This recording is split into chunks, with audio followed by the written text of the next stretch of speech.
Oh, come, let us sing to the Lord. Let us make a joyful noise to the rock of our salvation. Let us come into his presence with thanksgiving. Let us make a joyful noise to him with songs of praise. For the Lord is a great God and a great King above all gods. In his hands are the depths of the earth, and the heights of the mountains are his also. The seas are his, for he's made it, and his hands has formed the dry land. Let us worship and bow down. Let us kneel before the Lord our Maker, for he is our God, and we are the people of his pasture, and the sheep of his hand. Today, if you hear his voice, do not harden your heart. Psalms 95, 1-9. In 2 Samuel 6, the scriptures record this event that happened in David's rule. The tabernacle is coming to Jerusalem. If you don't know what Jerusalem is, it's the city where the temple is. And this time in 2 Samuel 6 is before the temple. And this brings us to what the tabernacle is. The tabernacle is where the presence of God is. It is being followed by the Ark of the Covenant. And the tabernacle itself is the temple to be. The temple isn't made yet, and it is portable because they had to wander the desert with it. And the portable temple, the tabernacle, is entering into the city of Jerusalem. This is where King David lives, the city of Jerusalem.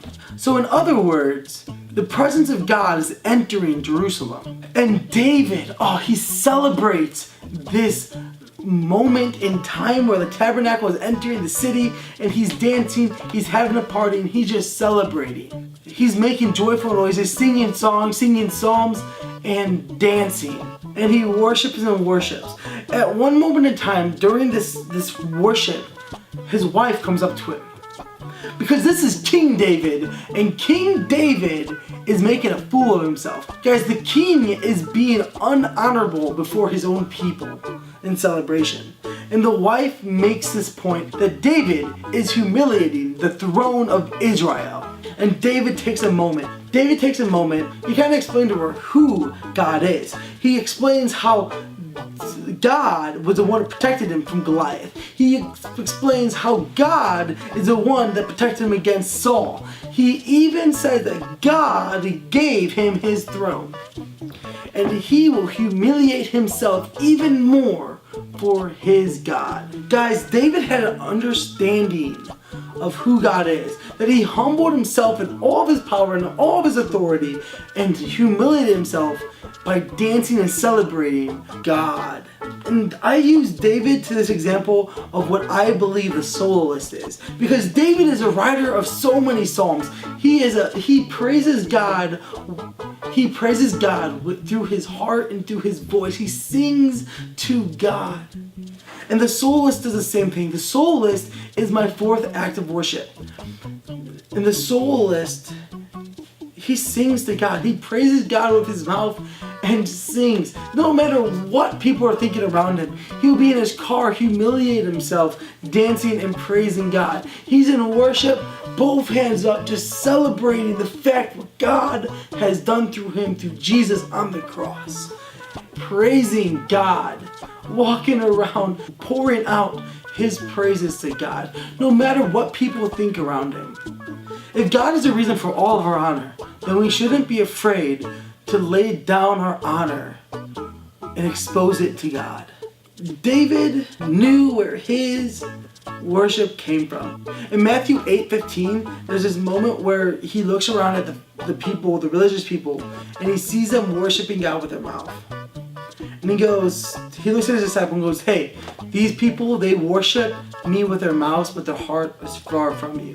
The soloist does not care about what people think. He or she is not worshiping from a place of look at me. They're worshiping because they know God loves it. They know that God admires our worship and he wants to celebrate with us because God is worth celebrating for. The soloist is not afraid to humiliate themselves before God. Guys, this is what the soloist is. The soloist is not afraid to lose his honor to men because his honor comes from God. He's not afraid to celebrate God because God is worth celebrating. And he praises and he sings no matter who's watching him. And the Soloist does not sing to make himself look holier or better. He sings because he knows God is worth it. He sings like David does, and not like the Pharisees of Jesus' day. And that's just my penny.